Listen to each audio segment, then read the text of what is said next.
it really gets even deeper when you start looking at, okay, what are the motives that are underneath your awareness? So what are these things? You're having these behaviors and they're problematic behaviors because they keep messing up relationships in your life, or you keep losing jobs, or you're not even happy with where you are, but you keep continuing to do the same behaviors. Why? There's a function to that behavior.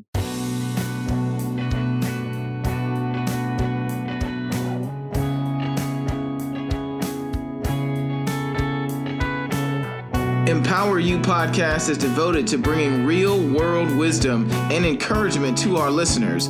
We discuss a multitude of life principles and the process from an economic, cultural, and societal perspective.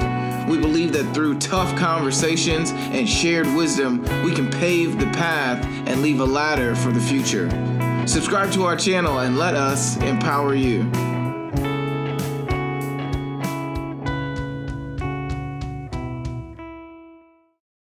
Welcome to Empower You podcast. My name is Kidboy Cooper, and I am so glad that you are here. Today's topic is a really heavy one, and I want you to take a second and really just allow yourself to be a little vulnerable, okay? Today we're going to talk about uncovering your motives. Everything that we do has a motive. Whether we think about it or not, every action, every thought, sometimes we even have motives we're not really aware of. And that can really affect our relationships, our ability to move forward. It can really get us stuck too in behaviors or lifestyles or environments in ways that we're not sure about, in ways we feel helpless to get out of. So, we have a really special group, couple who will be talking with us today. And they are the founders of Courageous Healing, Inc., which specializes in culturally sensitive and aware mental health care.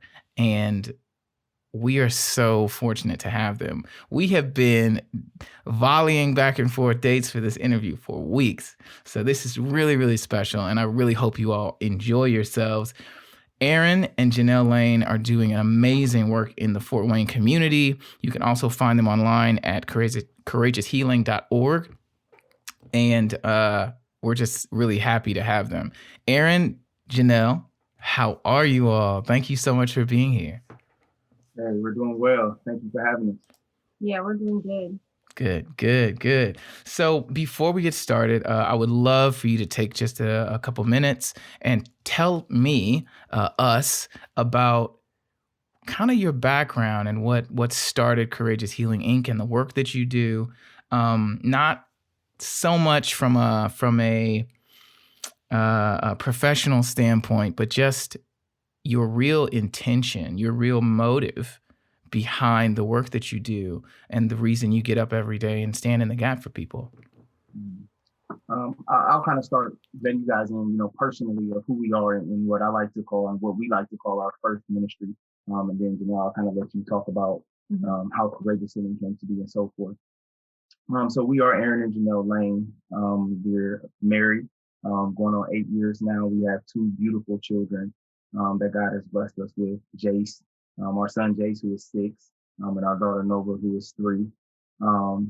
We are extremely just grateful to be able to parent 2 beautiful children and do life together.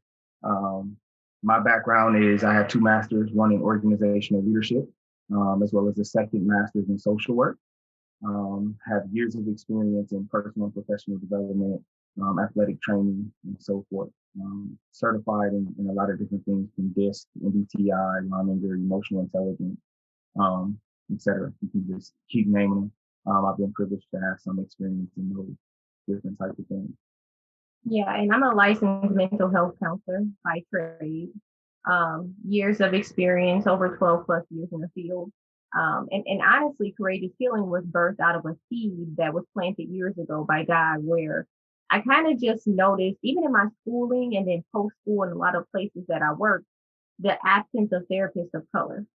It was so obvious, the gaps and the voids, But a lot of the clientele in the population, either we weren't getting in clients of color, or we would get them in and not retain our clients of color because some of the things within the field weren't catered or centered to issues and challenges that the population faced.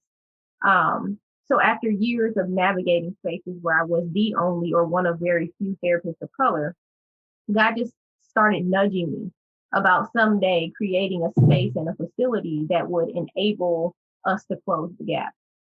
And so over the course of years, I think we kind of started having the conversations earlier on, and I was seeing clients on the side, and there were these barriers to being able to treat the population we are most passionate about serving.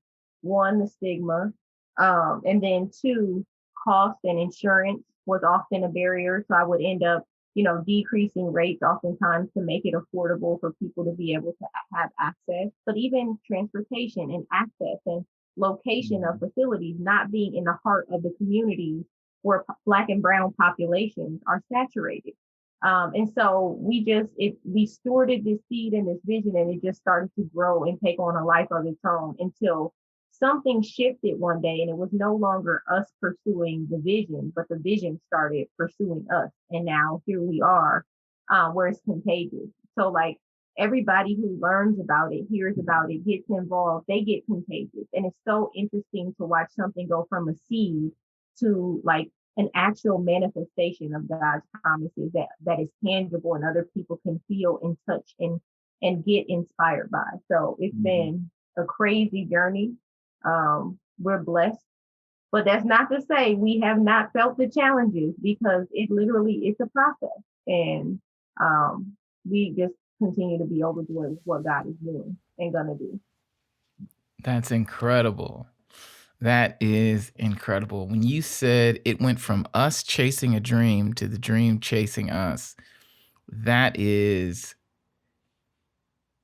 really resonated with me, because oftentimes when we have an idea or a dream or a vision, something that we feel compelled to do, there are no obvious reasons to do it. Or let me rephrase that. There's no obvious way for it to happen. There's always a reason, and you have the right heart to do something, but you very rarely have the pieces to actually make it happen. So your first initial effort is just that. It's just walking through on faith. And so to have that reversal happen to where your life has created momentum that's bringing these things to you, that is really, really inspirational. And as somebody who is also on that journey, the idea that at some point, your dream starts to pursue you. You have it's I think about pushing something up a hill, right? And once you get to the top and it starts to roll down, now you're just holding on, and you just don't know, So that's amazing. That's amazing. I love the work that you all are doing. This summer, when the Black Lives Matter protests were happening, when there was a lot of civil unrest in the city of Fort Wayne and all over the country, your video series that really launched, I want to say, your company. First of all, it was amazing. It came out of nowhere, and it was perfect. And as an audio video technician, I was, of course, like looking at it from every technical standpoint of how you all were doing this. But even just as a human, I resonated with what was happening, and it was perfect. And I'm so glad that this exists. It was kind of an answer to prayers, honestly, because I myself have always wanted to seek, well, not always, let me be honest. I am more recently, wanting to seek some kind of mental health professionals, because I think that's part of a good wellness practice. I go to the gym. You should also go and figure yourself out and start working through things before something happens. And so it was just incredible, and your rollout was like flawless. I loved it. So congratulations on that. We're here to talk about uncovering your motives, because in this series, our goal is to create successful behaviors. And behaviors are the manifestation of motives, right? Or are they? What comes to mind when you think about motive? Yeah, I think for me, when I think about the word motive, it takes me back to my sports days, my training athlete days. Because I always used to ask my clients a very similar thing, or my athletes, if you will, excuse me, my athletes, a very similar question of what's your motive, but instead it was like, what's your why, right? What is your why? Why are you here? Because it has to be bigger than you, right? So a lot of individuals, when you ask that question of like, what's your motive? What's your reasoning behind doing something? What's your reasoning behind doing what you do? It's a hard question, because a lot of individuals don't know their why. A lot of individuals haven't processed why they are going about doing something the way they're doing it, more so than maybe they've seen somebody else doing it. So they want to also do it, or it's a trend, right? So for me, again, I think I kind of reframed that question of, instead of asking the word motive, because for some people it's like when you mention the word motive, it's like this. Yeah, I think motive has a negative connotation. So if I'm honest, when you say, what's your motive? That sounds like deceptive for some reason. Like, what is it that you're trying to do that feels like sneaky and deceptive? I think that's just the way that we have come to know the word motive. But if you ask it in a way of like, what's your why, or what's your reasoning for doing something, then it's like, oh yeah, what is my reasoning? What is my why? But the truth is, it's the same, and we all have intents or reasons for doing things.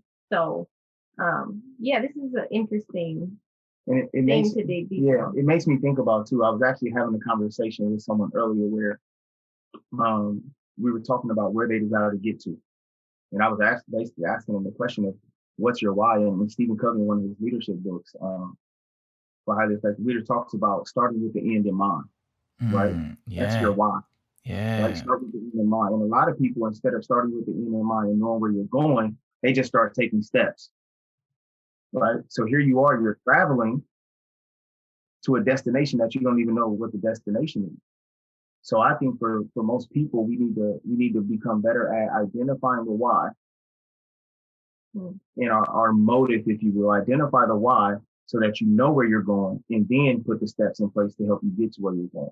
Well, like even from a spiritual context, can I go spiritual? Is that okay? Absolutely. Okay, good. So like as you're speaking though, like I literally have this vision of keeping your eyes on Christ, right? And so you can step out of the boat and take steps forward in faith as long as your eyes are focused on the goal, or whatever that focal point, that thing is, your reason, your why. But as soon as you look away, then you see all of the challenges, the threats, the things that could compromise what you're working towards. So you have to really have that motive, that why, that intention so central to what you're doing that is the focal point, right? That you don't get off track or look away and lose your balance or your footing or your faith to keep walking when things seem scary or hard. That's really, really good. That's really, really good. You said when your eyes are on your why, your motive, the correct one, it makes it easier to make steps in faith. It makes it easier to put yourself out there. And however you feel moved to do so, that's really interesting. I know there's always external noise, right? That will influence or attempt to influence your decision-making process. So do you feel like your why makes it easier, your motive makes it easier for you to silence that noise? Or do you think no matter, what, you just have to know that is real? I'm trying to figure out, how does your motive protect you? Does your why, enable you to be fearless? Is it, is there something special about that? Because in the way that I think, at least, when I think about motive and stepping out on faith and knowing why you're doing something, it never helps. How can I say that? it doesn't make anything easier. It doesn't make anything easier. And I think there's a disconnect that we think about, oh, well, I know I'm doing this and I'm a good person and this and this and that. So I'm going to step out on faith and do X, Y, or Z. But the reality is that does not make your decision-making process or whatever it is that you're going to have to endure any easier. Can you speak to that? Am I thinking about that correctly? Yeah, I'm with you. I follow. And I think the motive or the why, the reasoning is the second part of the process. I think there's something that comes before that, because I don't always think that for a lot of people, your why or your reasoning isn't strong enough to sustain you or hold you up. So what I'm getting at is the part that comes before that. We've heard the word, I think, Kidway, you said faith. Janell, you said keep your eyes on God. The anchor has to be first, right? We're watching a series by Michael Todd right now. That's Michael Todd. That's talking about what are you anchored on. Your anchor is what's going to keep you grounded and keep you rooted in, what you believe and all that to help you weather the storm. And your why is what you're working toward.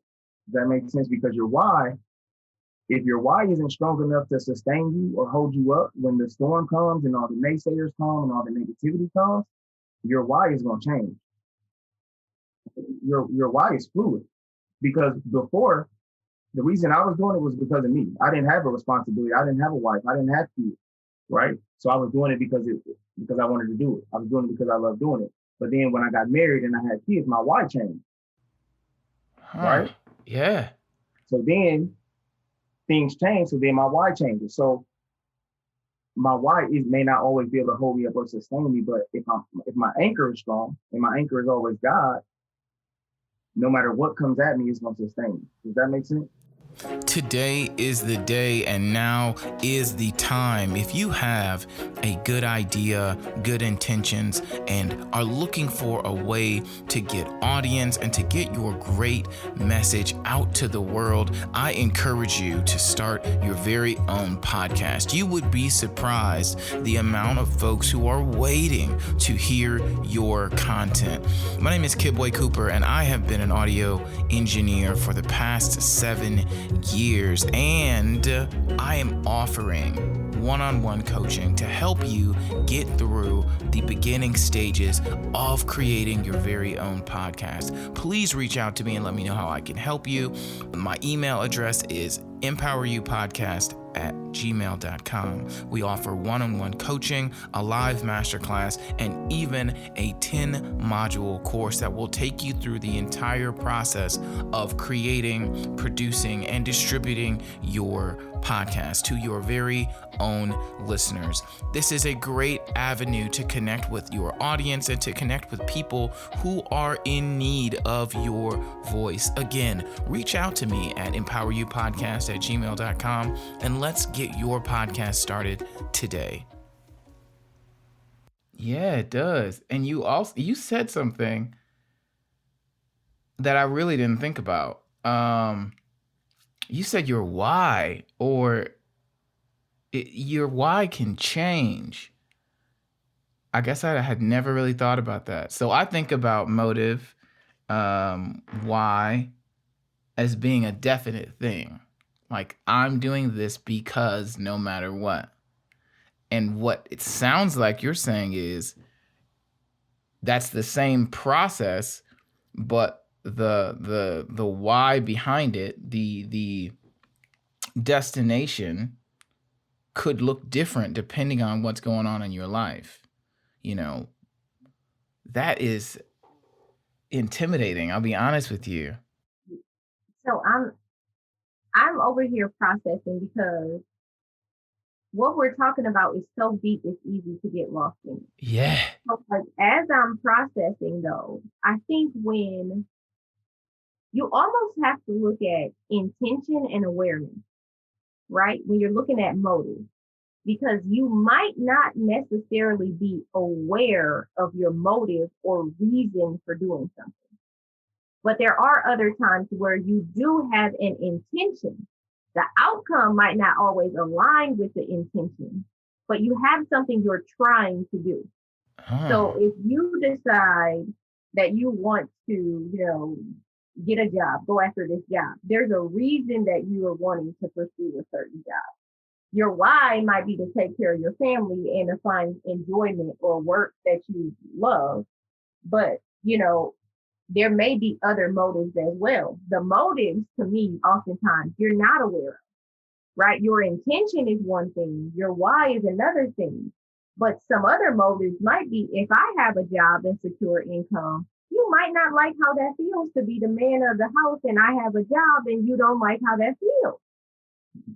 So it can get really complex because I think that there are times, so there's something called the function of behavior, right? So every single behavior has a function or a purpose. So a baby cries because if a baby cries, you will feed the baby, you will change the baby, you will meet one of these needs. And there's so often that we have needs that are taking place and we're not even aware of what we're needing, but we're trying to do behaviors to get the needs met without full awareness of what's taking place. So like it really gets even deeper when you start looking at, okay, what are the motives that are underneath your awareness? So what are these things? You're having these behaviors and they're problematic behaviors because they keep messing up relationships in your life, or you keep losing jobs, or you're not even happy with where you are, but you keep continuing to do the same behaviors. Why? There's a function to that behavior. There is some need that behavior is meeting that you keep on perpetuating the same behavior. But without awareness, you don't realize what's really going on. So you just keep doing the same thing. Wow. Ooh, that's a lot. It is a lot. This That's is a too lot. deep for me to keep in track. That's a lot. If you all are listening right now, I just need you to hang in there because this is a really important conversation we got to have with ourselves. Because if we don't know our motive, we don't know our why, we're not aware of our behaviors and what is inspiring those behaviors, we're going to have a really difficult time definitively putting together a life that makes sense, a life that is impactful, a life that is meaningful, because we got all these loose ends that may not be working together. So how do you figure out what your motive is behind doing something? Because what if all your whys and your reasons are right? Just like you said, like, so, I want to take care of my family. I want to create impact. I want to start a great business that meets a need. I want to be led or influence someone in a positive way. These are all great things, right? There's a good reason for those. You have your faith in place. But if there are motives, if you're not aware of what's happening on the inside, you could be kind of stuck, right? I know for myself, until I was willing to sacrifice some things that were dear to me, I did not feel super clear about what I was doing. And when I decided to sacrifice some things, when I decided to be okay with how painful a process can be, that enabled me to walk more boldly in what I believe I'm put here to do, which is create space, which is to create positive space and represent that space with integrity. And so I realized for myself through that sacrifice that some of my motives needed to change. And I'm still stumbling upon these motives that I don't know or that I'm figuring out. Like, what's the cheat code for that? Like, how do you get to that faster? I'm 30 years old. And for some of you who are listening, that may sound super young. For others, it may sound super old. But the point is, at whatever point in your life, you have to figure this out because you will not be able to serve your family in the way that you want, to serve your community, your employer, whoever it is. If we don't address these things, these are conversations that people don't have for a reason, right? Because they get to those sensitive areas. So how do you get there? How do you start determining and being able to figure out what your motive is behind the actions that you're taking, or maybe the problems that you're having? Yeah. So, um, my belief, I don't think there's a cheat code. Um, but I do think like you can cut out a lot of years of like turmoil by getting to a point of transparency with self and like really assessing what is happening internal, right? So like for me, there are some, we always want to like see ourselves and paint ourselves in the best light, right?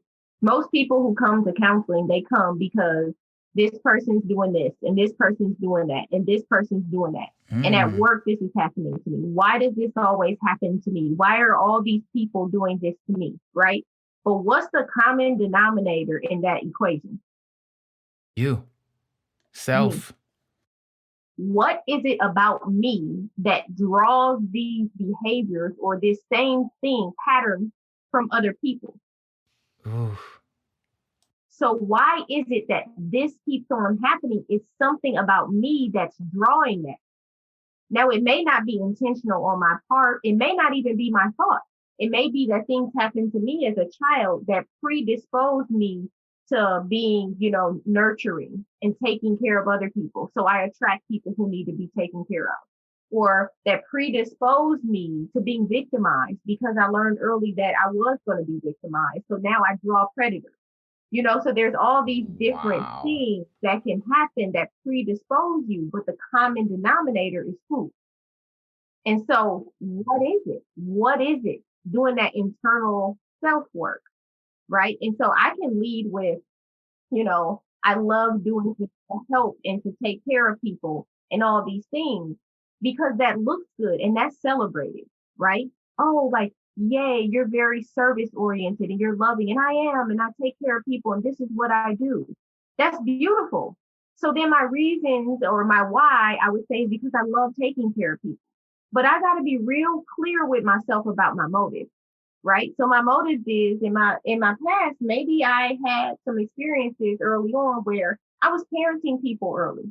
I was a kid that was parenting, or maybe my upbringing or my childhood, I learned that it's my responsibility to step in. So now I don't know how to not take care of people. So, but I have to be clear with myself that maybe there's a little piece of me that gets fed by serving other people. Right. There's some gratification there. There's some little gratification from that behavior. So it gets celebrated because it seems very selfless, but maybe there's a part of it that's selfish. Wow. So I think that's the difference when you start getting down into motives. Is it's like we all lead with these really beautiful things that are celebrated and like make you look great. But you got to be real clear with yourself if there's motives in there that are ugly. What's the ugly part to you? It's so crazy that you're saying that and talking about it, because a lot, for me, that's where I was going with it.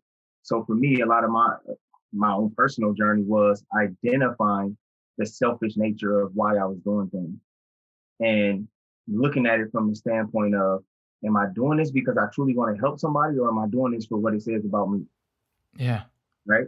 Yeah. Or what it looks like, the performing side of things, or the proving myself side of things, versus no, this is truly for somebody else. I had someone tell me one time, and it told me personally, you could be great if you just die to self. What do you mean die to self, right? I was like, huh? Die to self. And they say you need to die to yourself because it's not about you. And then as I've gotten older and as I've matured, it became, you learn a difference. You really learn what not about you means. Yeah, it's like, whoa, like, I mean, you get married, you have kids, you do all these things. It's really no longer about you. So now I'm serving from a different heart posture, right? Because my serving does not have to be seen. It doesn't have to be noticed, because you'll start to notice a transition from bad intentions or bad motives to good ones when you can go do stuff and serve clear and nobody has to know about what your motive is, right? Nobody has to be aware of it. Nobody has to know. You're not worried about what somebody says about you for doing it and all that. It starts to just shift, and you'll notice that shift. So then that awareness piece comes in and you start checking yourself. Okay. So there's a couple of things you said. I need to be writing down more stuff, but I'm like stuck right now. Janell, you said that your giving nature, the positive things that we advertise about ourselves, can be secretly self-gratifying. Mm-hmm. And we are using positive language to appease our own need for something, for some connection, which often can have absolutely nothing to do with what you're actually doing. Yeah. And then, Aaron, you said that your motive, even though you may be doing the right things, can be ego-driven, which takes the power out of it because it's not really about helping someone else. It's about you showing how good you are at helping someone else, while trying to prove to yourself how good you are. Ugh, Hey, you said that that's really well. good. You worded that really good. Man, listen, I'm always trying to learn, man, because that is something I have struggled with myself. I have found myself in situations where I had to ask myself, why do you continue to do this? Or do you really love that person? Is this really, the relationship for you? Is this really the work you want to be doing? Or are you trying to derive your own gratification through someone else's pain, through someone else's journey or situation? Yeah. And sometimes, though, we learn that love hurts early. So if love hurts, then when you find yourself in a situation that hurts, then it must be love. Or we get in the habit of working for love, right? Love takes so much work. This is what love, it feels like you're constantly having to prove, constantly having to chase, constantly having to fight. That's what love is. Wow. So then if it doesn't feel like that, then it doesn't feel like love. And it only feels like love when it is that. But then why does this relationship hurt so bad? Why am I exhausted? Why is this happening? Because you're not designed for that. Right. So listen, you all are getting all of the absolutely authentic reactions here because there's so many things that you're saying that resonate with me. And if you're listening to this, I bet it's resonating with you too. Whether you're in your car or jogging or something, you're like, oh my God, who are they talking to? Listen, the reality is I have absolutely been in those situations. I grew up in an environment where everything was sacrifice. Everything was taking on responsibility. That's just the way that we grew up. I grew up in the church. I had a lot of brothers and sisters. I have 5 other sisters, and my dad worked a whole lot. He was a great man. He is a great man. My mom was an educator, bilingual, just like super all the things, right? Very, very impressive couple. And they taught us to sacrifice. I watched my dad work tirelessly to protect his family. I mean, he's over 60 and he's still working 16 hours a day, which is just insane. I told him to stop doing that, but he won't. Anyway, so when I think about service, when I think about love, when I think about doing the right thing, I always expect it to come at my expense. And so instead of evaluating things based off of how it's going to affect someone else, I always think about, is it going to hurt me enough for this to be the right thing to do? Does that make sense? Is it worth the cost? Right. And what is the cost? Because I associate doing the right thing with everything being, super difficult. And this is just like situational stuff, right? My parents didn't tell me that every situation was going to be whatever, but I understood at a very early age that I had to be responsible. I understood at a very early age that I had to take care of myself to a certain extent. And that's no shade on my parents. It's just the way that our family was set up. There was a lot of us. And it was only 2 boys. And I grew up in Gary, Indiana. So if you know anything about Gary, Indiana, that's the murder cap. And it get crazy over there real fast. I'm talking, the police used to run up in the house. There was people stalking all my sisters for a while. There was murders on the block, drive-bys like that. Me and my brother took on a lot of responsibility very, very early. Yeah. Because that was our job. My dad was at work. So it was up to us to make sure that we were watching his back and watching his family. He didn't say that. Yeah. But it was always understood. And that's go ahead. Let me say this. You about to go to therapy. No. I'm not. I'm gonna cut myself off so I don't talk. But let me say this. Oftentimes, the things that we need to survive in our younger years, survival tools. So taking on responsibility is a survival tool. Things that we need to survive our childhood, when we get to a point where we no longer need them and we don't realize we no longer need them, they transition from being a survival tool to a barrier. Oh, this is motive. This is motive. Right. So like, as a kid, you need this to survive, right? You need to take on this responsibility because it's required to make it through. But once you make it through, do you still need that? Or is it now hindering your interactions within relationships because you only know how to relate to someone in one way? How do they need you?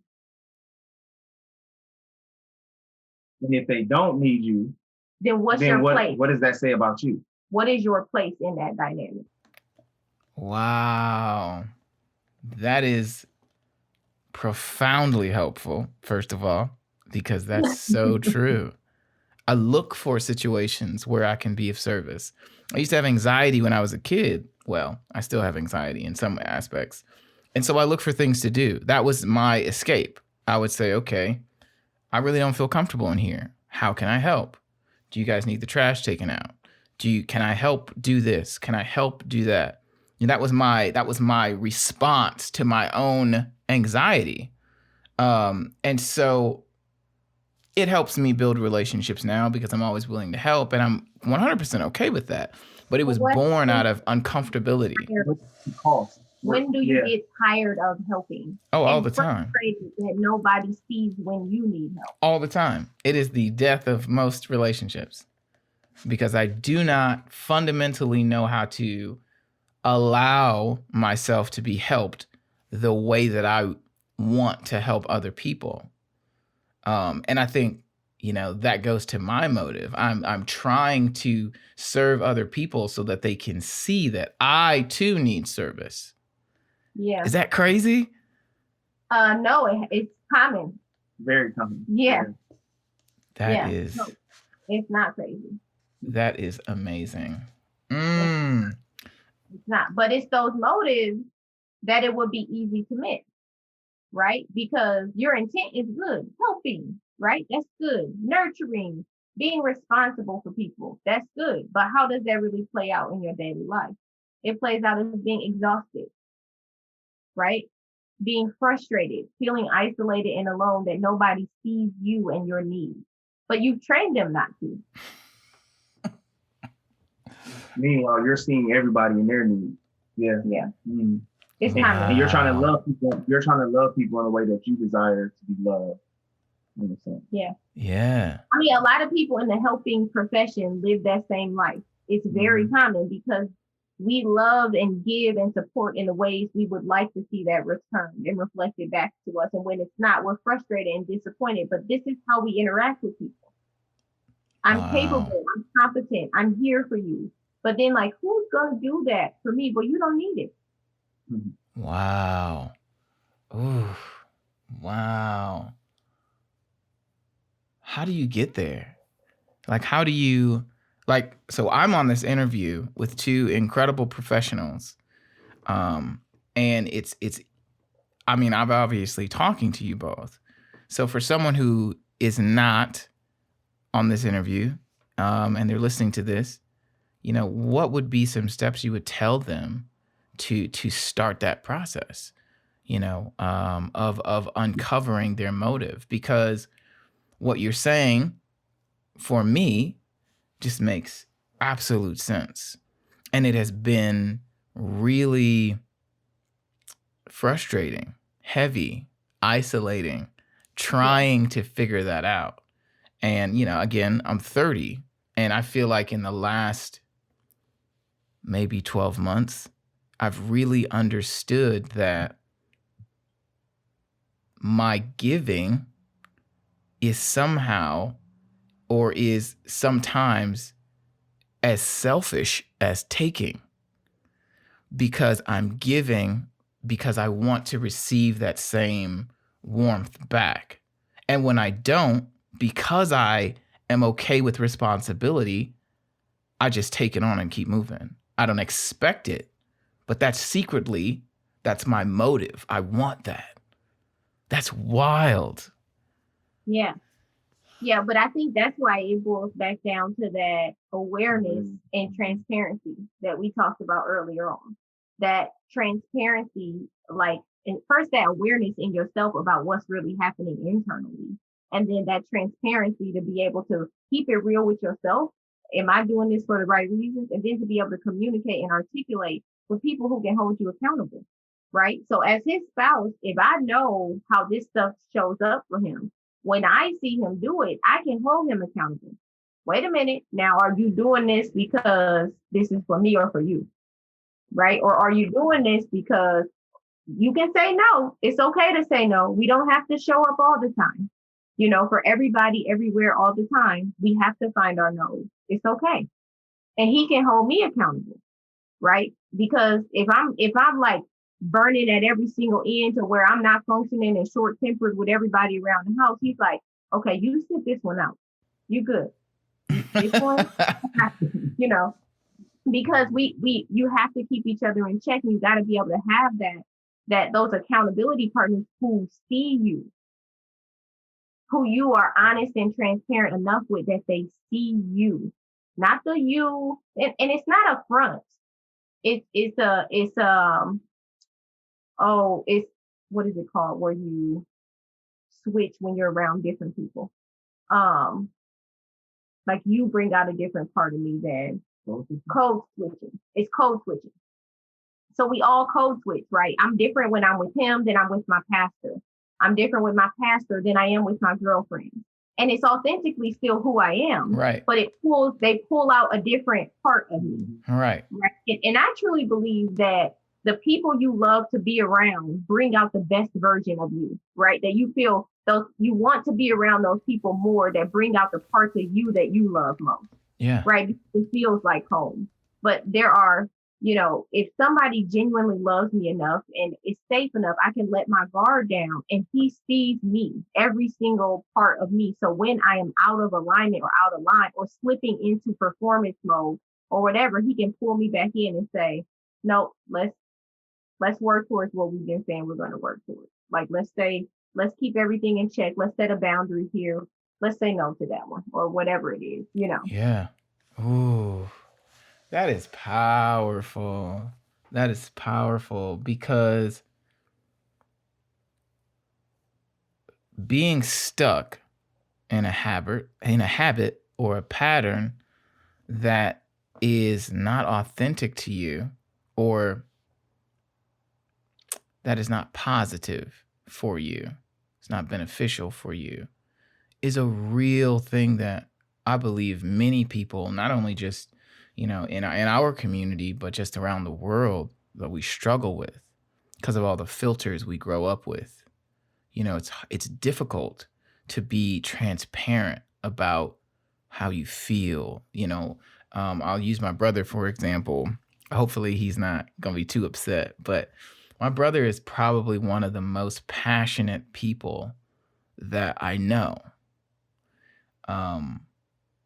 But if you said it was passionate or emotional, he would absolutely disagree with those terms. But I'm like, dude, like, you are incredibly passionate all the time. You've been since we were children. I mean, half the time you got in trouble for being so passionate about something, so hard-headed, so, willful about something, which is great. I mean, obviously, when you're a kid and you do silly stuff, your wisdom and your intention aren't aligned, so you get in trouble. But it was never because his heart wasn't in the right place. It was always because he was just so passionate about the things he wanted to do or say. And so for some people, that transparency is so difficult. Like who's the first, how do you start sowing those seeds of transparency? What's the first thing maybe you should try if you've never really developed a sense of transparency? If you never, this is a conversation you don't have in your home. So you're like, yeah, transparency. First of all, I'm not going to sit on nobody's couch. So that's out, and for those people who are in that place, what is a tool that they can use that will start that seed? Really quickly, before we actually get into the transparency piece, I want to talk about, when you were talking about your brother, you talking about how emotional, how passionate he is, and how that comes across. I'm that same way. I'm a very passionate and emotional person. I had to learn to. You shaking your head, Janell. I don't think I ever met nobody like you. I've had to learn to temper my passion and my emotion, which could be a great thing. But it comes back to that awareness word of, are you aware of when your emotion, your passion is in control of you, or are you in control of your passion and your emotion, right? And what I mean by, I used to be in meetings and we'd be having a discussion about something that I'm passionate about, and it brings up emotion and this passion. And although what I'm saying is beneficial and what I'm saying is good stuff or whatnot, it doesn't get received because my passion overtakes your delivery. The words coming out of my mouth, my delivery. Right. So I had somebody tell me one time, or somebody that I respect, and said, man, listen, what you have to say is so credible. What you have to say is so great, but nobody can receive it because of the way you're delivering it, because the emotion is greater than the message. So I had to learn to not allow my emotions to get the best of me when I'm sitting in these meetings and people say things to ruffle your feathers or say things that, you know what I mean? I had to learn to not let my emotions get the best of me in those moments so that I can be heard. Right. Well, and so remind me to get back to this point about intimacy, to get back to the question that you originally asked. But I wanted to say along the lines of that is, he would get extremely passionate when someone hit a trigger, right? And so I think it's important that we talk a little bit about triggers. What are my triggers? These little landmines that are hidden when people say the wrong thing or do the wrong thing. It reminds me of experiences that I had early on or somewhere in my past that hurt so bad that my reaction in the present is bigger than the present circumstance. Mm-hmm. Right? So somebody comes into my office one day and rubs me the wrong way. Like, it's something about this person that just makes me feel uncomfortable. And I can't figure out quite what it is, and to take some time to think through, well, what is it about this person that's irritating me? What is it? And then it might be that they stand over me when they talk. It might be that they talk condescending or they talk down to me. Well, who in my life ever talked down to me when I was younger? Where did I first experience that? And it's oftentimes that same energy that this person in my childhood had to this person that is now right in front of me in this meeting. You get what I'm saying? So we have these triggers. Some people's triggers are feeling isolated. Some people's triggers are being abandoned, being talked down to, being abused, people trying to take advantage of you, feeling like left out, or critiqued or judged. There's lots of different triggers that you can have. But when you start noticing really intense and really strong emotions, then that's an indication that that's a touchy spot. That right there is a trigger, and doing some work around what is that trigger point. Literally like a physical trigger point. You have emotional trigger points. Well, that goes right into what the question that I posed to begin with was like, where do you start with this? Because I don't know if anybody's like me. I don't want to just go around and tell everybody what triggers me. That's a difficult conversation to even start, because sometimes you don't even know. Yeah. You're not, when was the last time you had your feet kicked up asking yourself, what are your triggers? Right. It's never a question you ask. It's something you encounter in the moment. The other piece I was going to say when you asked that original question about where to start was just about, like, to me, it's about intimacy. Like when you talk about transparency, it's really about intimacy, right? So whether it's transparency with another person or with yourself or with God, like it's really about being real and honest about what is happening. And you have to be so close up on something. Like even for myself, I have to really know myself. I have to spend time with myself. I have to not run from silence, because a lot of us right now run from silence. We don't want to feel what happens in silence. We don't want, those emotions to come up. So we stay busy, and any quiet time we get, we fill it with social media, and we fill it with, calling someone. Most of us can't even drive from point A to point B without some type of entertainment, stimulation, phone call, something, because we're running from things oftentimes. That boredom, that silence, that fear or anxiety of what's going to happen if I sit long enough. And so, but that's where that intimacy takes place. That's where your body has room and space and time. Your brain can bring to the surface those things that need to be dealt with. So like whether it's intimacy with self, intimacy with Christ, you can't truly have intimacy with another person if you won't allow yourself to have those other things, right? How can you really know me if I won't take time to know me? I'm running from me, but I want you to chase me. But what if you're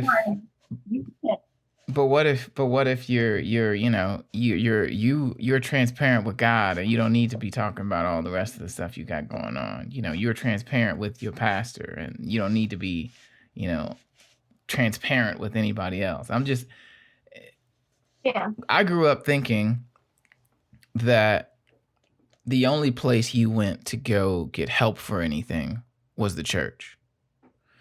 And what I learned is that the church is full of broken people, all trying to get help. Mm-hmm. And in some cases, many of them are not qualified to help you. And that was really, really difficult for me. And I believe that a lot of us in the Black community, brown community, we assume that all of our issues can be solved by going to church, and that's the only place that we're supposed to be or exhibit our full self in that way. Because there's no reason in a God-fearing household we don't have conversations about transparency. There's no reason that in whatever faith that you believe in out there, that you can't truly talk about the things that bother you. Like there were topics you just outright never were supposed to talk about, which means at a certain point, you're just hiding things. And you're just saying, oh, well, God knows. You're just going over things. Oh, well, God knows. I don't have to be transparent about that. I don't have to talk to, my wife or my family or whoever about this, because God knows, you know what I mean? And I've seen that. That's one of the reasons why I'm openly very critical of the church. Not because I don't believe in the principles and the character that faith brings out in you, but because I believe our execution of those teachings is so dated and flawed, it really does not save room for the actual purpose of those teachings. It will teach you how to perform more than it will teach you how to be transparent and really engaged in your life. And I noticed that about myself. Maybe other people's, church or spiritual experiences have been different. But for myself, when you talk about transparency and really looking at yourself, that was stuff that you just did in your closet, right? When you prayed, this is not something you live out on a daily basis where you are spending that time. And, it's like, oh, well, you read your Bible and you pray. That's what you do. But many of us are still stuck. Yeah. So how do you navigate having faith, right? To step out on the water, to step out in your dream, to step out in your purpose, and actually having transparency about your motives, about the hidden things that are encouraging you or eliciting certain behaviors. How do you reckon those two together? How do those both work together? Yeah, it's interesting that you bring up the church, because we're in a time where everybody is trying to navigate and figure out what the church is supposed to look like. When it comes to, we like to say, you can have Jesus and therapy, right? Jesus and therapy. And it's important to understand that. But first, let's talk about the church, the body of the church. The body of the church is for the lost and the broken, right? To come and get healed, to come and get the word of God, to come and get poured into. It's not for the self-righteous and the people who got it all together and all these things, right? Jesus is a healer. Jesus is the healer. So where do you go if you're lost, if you're broken, if you're struggling? You go see the healer. Right? That's what the body of the church is supposed to be made up of, which is why churches are full. But the reality is people don't want to. We get accustomed to hiding our broken. Yeah, but the reality is because of what it says about them, or they feel like they can't be honest about that because it's the church, right? Again, like you said, God knows. But I think when we start to represent the church and we start to look at it in a different way, individuals will be more transparent about their brokenness. Because the reality is, and we talk about this in some of our training, and you may be able to elaborate on this, is that Jesus was the example, right? All throughout Scripture, Jesus wept, Jesus broke down. There's other accounts in the Word where individuals thought about suicide. They thought about they had emotional People breakdown, had depression, anxiety, all those things. It wasn't named that, wasn't called that, but they were lamenting and crying out, and they wanted to die. Take me, just kill me. Like, this is torture. Like, this all account after account throughout the Bible. We have a presentation that we do for the church where it literally just breaks down Scripture and examples of Scripture that have mental illness in them. Mental health in the church. Yeah. Which, I mean, it's all throughout the Scriptures. It wasn't the same terminology then, and so it's like with Lazarus. Okay, Lazarus died. Jesus was there to raise him from the dead. Like, literally, Jesus knew in a few seconds, I'm about to raise this man up. So much so, I'm not even going to rush to get there because I know what I'm going to do when I get there, right? Mm. But he wept before. He grieved before he did what he was going to do because the human in him felt. But we're not supposed to.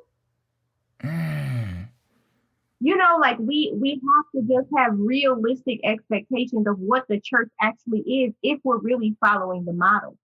And we have to start normalizing these types of conversations in the church, because these are the type of things that a lot of pastors aren't talking about, right? These are the scriptures that aren't pointed out, or if they are talked about, they're talked about in a way that doesn't bring light to the facts of people suffering from these types of. I've literally heard that if you have anxiety, it's a lack of faith.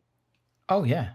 Oh, yeah. And that's not the case. I don't not have faith because I have anxiety. I have anxiety because my body produces chemicals that I cannot control that produces a physiological response to help me survive because God created me in a way to help me survive, right? So if a bear comes at me in the woods, adrenaline will start pumping and I will be able to outrun or to fight that bear as small as I am because of adrenaline.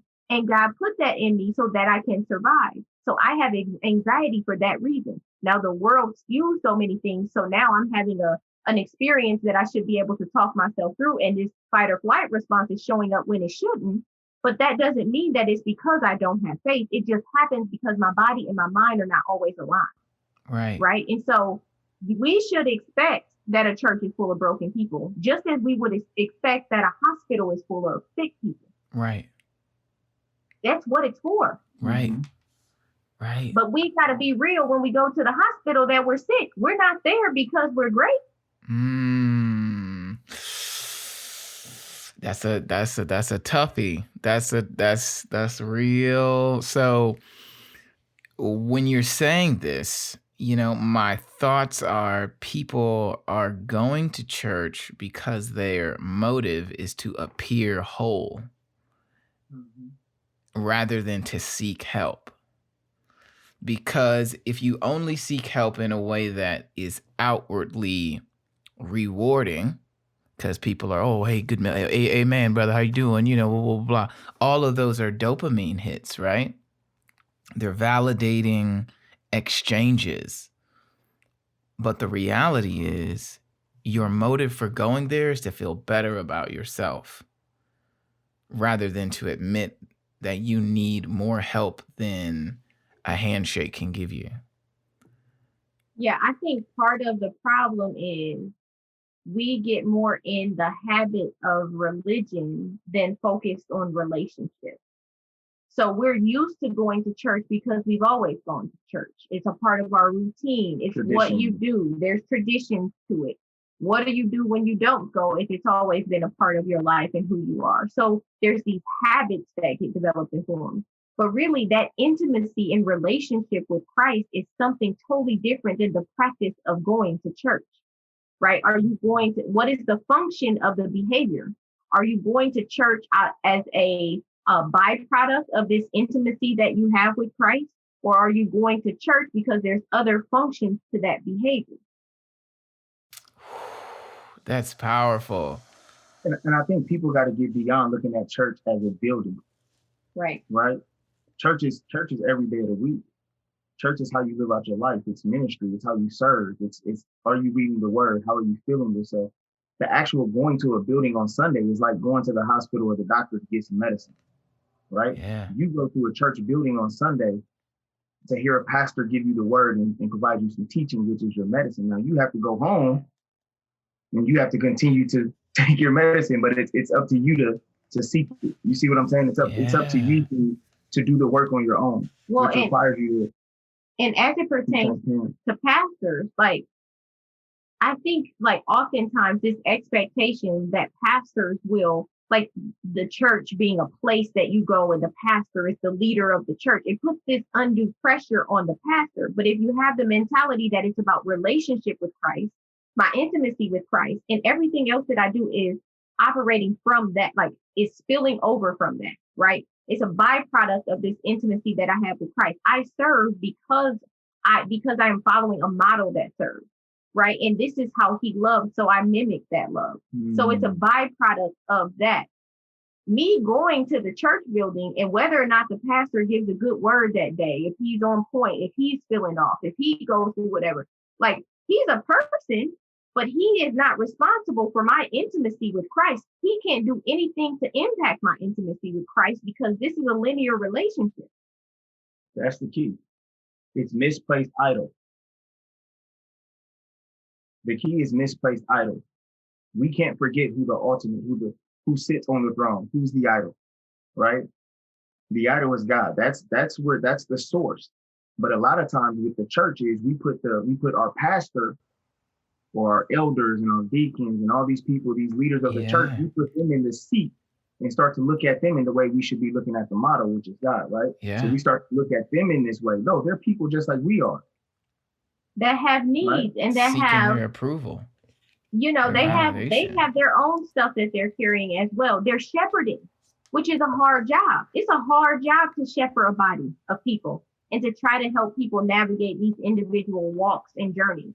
But we also have to get outside of coming and sitting in a pew and waiting to receive. You do the work and teach me. Mm-hmm. Yeah. Say something to inspire me so that I can get through the week. Not weekly inspiration. You gotta go home and do some work. Yeah. When you leave that building, you gotta go do some work. Yeah. Right? It's like planting the seed, right? The seed is planted, now you gotta go water it. Because if you plant a seed and you don't water it and till the soil and you don't water it and do all that, what's gonna happen to the seed? Wow. Man, it's not gonna grow. It's not gonna grow. So it's just a great exercise. You gotta go home. You gotta water it. You gotta give it the nutrients that it needs in order for it to grow. Because burying something and giving something life takes the same action when you talk about planting. Wow. You said burying something and giving something life has the same action. Think about it. When you bury something that's dead and you bury somebody, what do?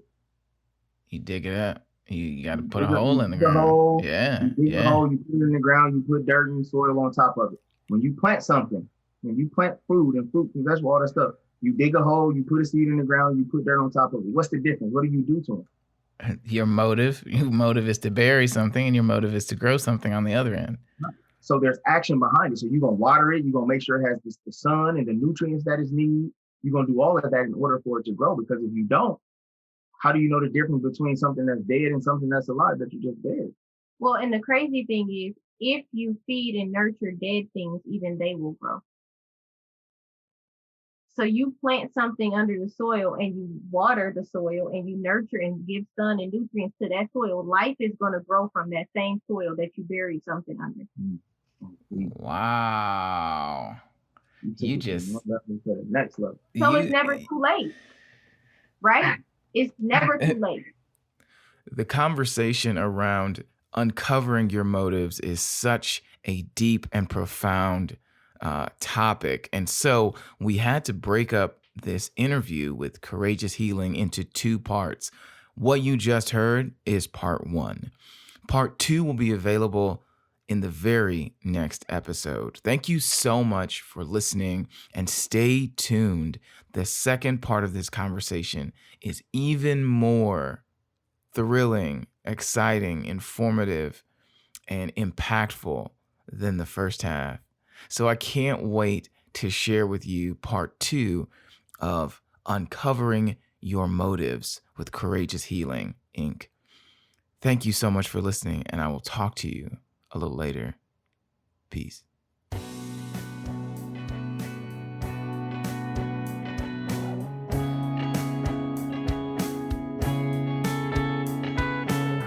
Empower You Podcast is devoted to bringing real-world wisdom and encouragement to our listeners.